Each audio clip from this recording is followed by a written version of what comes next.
In. If it had been daylight, would there have been light in the car? He considers this as if I haven't asked it before, as if he hasn't borne witness to 1,000 individual collapses as question follows question, no answer getting us any closer to acceptance than the one before. There would have been some, yes. There would have been more of a chance of a witness as well.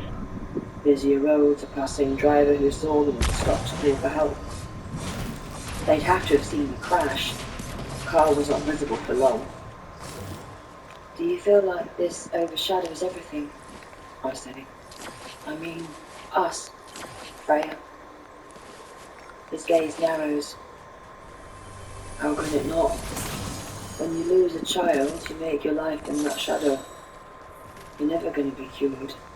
You're managing a condition. He reaches for my hand. We've survived this far. We'll keep on surviving. I've got something to tell you, I say abruptly. What? I've known about it for a while, but I wanted to be sure. Kieran Watts has come out of the woodwork. He lives near Tower Bridge. What? A bolt of alarm crosses Justin's face. After all this time, how'd you know? I saw him. I've seen him twice, actually. When? Their first time was about a month ago, completely by chance. I spotted him from a client's window. I paused.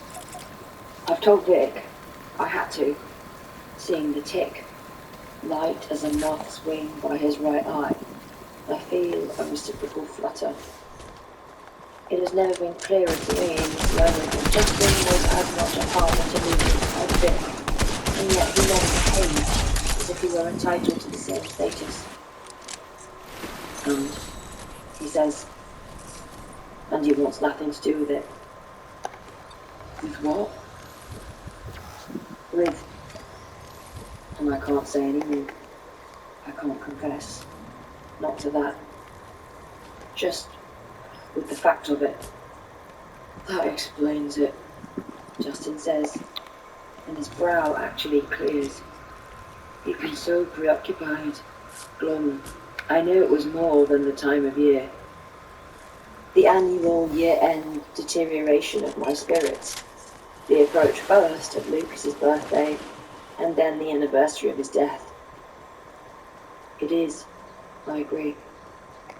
I suppose I'd got used to the idea that Kieran was dead. Paid good money to be sure of it. I feel so angry with myself. And angrier still with Vic for cutting himself off. I shouldn't have to burden Justin right now. Not when I don't know if I can trust myself. He was supposed to be dead. I've said it before I can think it through. Feel my face flush in horror. In 2.5 years, I haven't come this close to confessing. Fortunately, Justin misinterprets my outburst. That was never confirmed, he points out. Personally, I always assumed he'd run off somewhere and kept a low profile. Really? I stutter. I know you want to think it was something more permanent, but there was never any evidence, was there? That police investigation, they were only ever guessing. I press my lips tightly together, avert my eyes. Wherever he's been hiding since he left, he's obviously been keeping out of trouble. More than that, he's made a lot of money. I give him a concise update, the app, the change of name, the friends in high places, the flat in the sky with the view of Tower Bridge. Have you told the police any of this? Justin asks. Their file might still be open for all we know.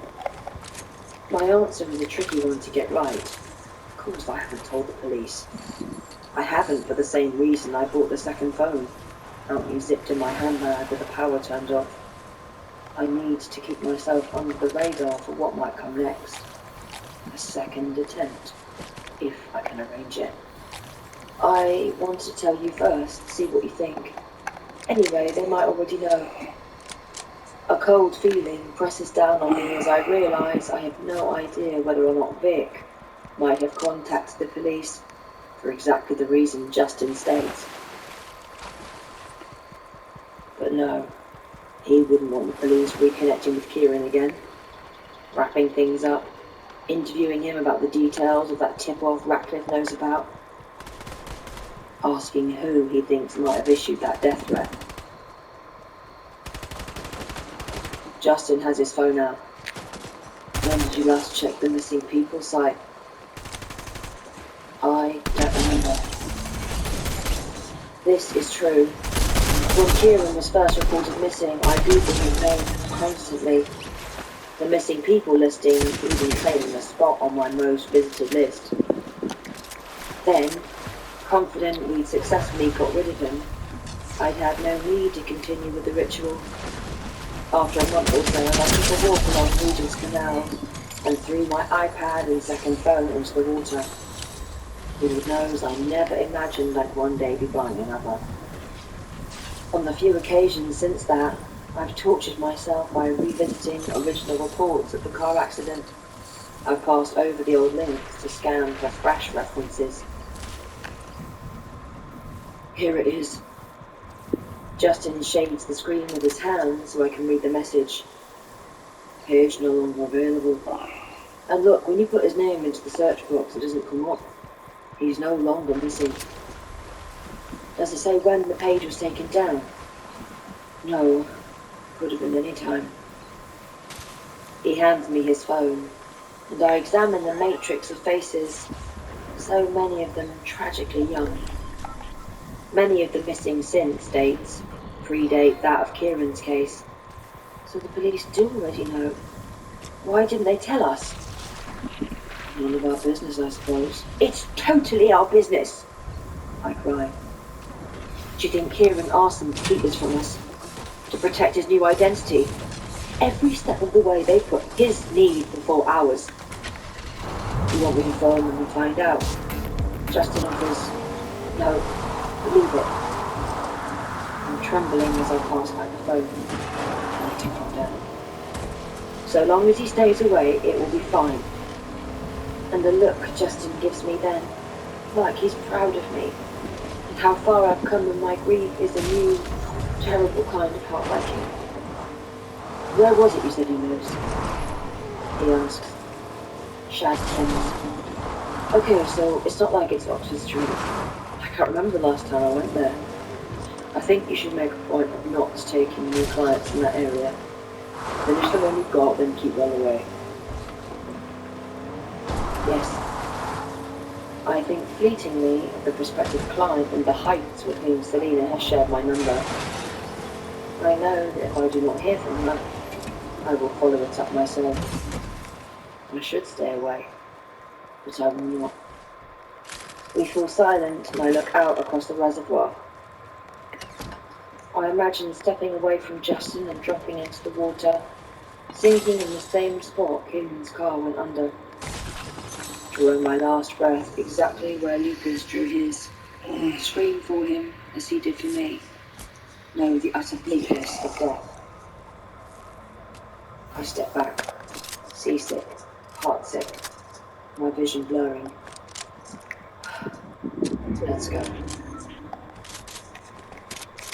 Killing time continues. I'm staggered by how courageous some of the women in my class are in confronting pain, theirs and other people's, says Felix Penny. And it's true that Ellen Saint exhibits a forensic understanding of her own agony.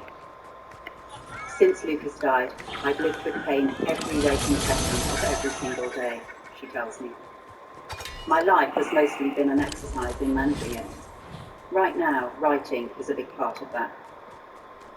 I ask her if she thinks men would gain as much from the course as she and her fellow female students have. For me, this isn't about being a woman, she says. It's about being a parent. She's pensive for a moment before adding, actually, maybe it is about being a woman. Sunday Times Magazine, December 2021. Chapter 28. In the end, a work emergency keeps Justin at his laptop, and so I visit Lucas's grave alone. Though the light is almost gone, it's the best time to come, I found. Not because dusk mutes the emotions, but because it frees them. It lets them breathe. Exposing your suffering in broad daylight can be, well, that can be frightening for others. That Vic is not here with me feels grievous, even in spite of the forewarning. For the first time, perhaps inspired by that episode of Death Wish at the reservoir, I question whether I will survive this second round with Kieran Watts. Ellen? I'm so deep in thought, she has to repeat my name before I turn. Priska. Oh. I haven't spoken to her since the height of the campaign when she appealed to me on my doorstep. Don't do this to yourself, Ellen. She looked considerably battle-toned. Her hair, a rich chestnut, was swept forward over made-up eyes. Her coat was well cut, suede boots pristine. It's hard not to wonder if Kieran is back in touch, sending her funds from his mood-smart windfall. Did you know it's his birthday? I say, and she turns to the headstone. Only the years are marked. 1995, 2014. I didn't, but I come sometimes. I pass by on my way home from work. I hope you don't mind. Of course not. I swallow. Does he come here as well? She looks startled. Who? Kieran, of course. I know he's living in London. I assume you do too. There's an ambivalence to her expression that suggests she's more shocked by my raising this than the fact of it. I didn't know he was in London, no. We're not in touch anymore, she says finally. But her fingers stray to the lovely fabric of her coat, an unconscious association that confirms my previous assumption. Let him help her out, I think. It's not my concern. But you've known he's alive and well, I press. You were the one who reported him missing back then, weren't you? Yes. She lowers her eyes. And yes, I knew he was safe. How? Who told you? The police? I had a call from Kieran's old supervision manager. Marcus Flynn? That's right, he told me Kieran had made contact and asked them to let the missing persons unit know he was fine. But you didn't hear from Kieran personally? She hesitates. An email came. It wasn't signed, all from his address, but I knew it was him. Creating an untraceable email address would have been child's play for Kieran. What did he say? Just that it was better for us not to be in touch because there was a risk it would put him in danger. What danger? Well, I assumed he meant from all the haters. Your lot. The ones you couldn't let go. He must have been worried they would track him down through me. He wouldn't have wanted me to be in any danger either. That really upset him. She cups her elbows and hugs herself in a defensive gesture, and yet her expression is open, her words flowing. Perhaps it's the setting. The body's under our feet, but it's as if she's on the witness stand, telling the whole truth. Before we went missing, when he was back living with me again, I sometimes felt like the house was being watched. I told the police that. Anyway, I thought we had a right to privacy, to a life without abuse, so I did as he asked, and I didn't reply or try to track him down. You didn't think to tell Vic and me? I didn't have the authority to do that. Or maybe if we'd been... She falters. On the same side, she means. Maybe if we stayed in touch, but... we've never really communicated, have we? There's a depth to the regret in her tone that stirs something reciprocal in me. I see now that there could have been a way for communication between us. Maybe even a mutual consolation. I rejected it because I knew subconsciously at first, then consciously, that getting close to Frisco meant compromising my commitment to revenge. And just as it would have then, so it would now. When did you get this call from Flynn? I say. Exactly how long Rebecca and I kept ignorant of Kieran's survival. I don't remember the date, but it was a good few months after Kieran went missing, she says. The posters were still up though. I took them down right after I heard. I remember noticing they'd been removed and assuming this was standard practice after a certain period of appeal. I wish you'd let me know, I repeated. I've only just found out in the last few weeks. She brushes her hair from her eyes, revealing deep lines of uncertainty in her brow. You're not going to... What? Make a fuss, she means. Demand some sort of investigation into the oversight or the lack of transparency towards victims' families, or whatever the hell other label Crazy Ellen Saint chooses to give this.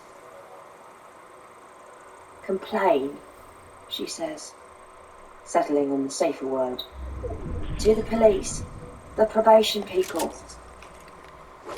I stare at her. The simplicity of her assumption shifts something in my reasoning of the situation. Ever since rediscovering Kieran, I've been resolute in avoiding the risk of drawing attention to myself by contacting the police. But now I'm known to Kieran himself, not to mention his protectors old and new. Isn't it potentially more suspicious if I don't? I helped build a campaign on moral outrage, so isn't it peculiar if I don't display a single shred of it now? It breaks the pattern of my behaviour, and the police are interested when patterns are broken. I need to call them and complain. Do exactly what they'd expect of the ones who couldn't let go. After all, no one matches that description as fully as I do. Chapter 29. I guess if you were kind enough to give me the benefit of the doubt, you could believe that with time, I might have come to view the game as the rest of the players thought I should. James Ratcliffe and Vic, Justin and Freya, Sheridan and Jade, Krista, and Kieran himself, of course, sending word of his tremendous gift through his mentor and trusting that the accompanying veiled threat would be the end of it. But I think you followed my account for enough pages already to know that was never going to happen. I do not consult Justin or Vic before I phone the police the next morning. Woohoo! I do it after my only client appointment and right before I set off for an overnight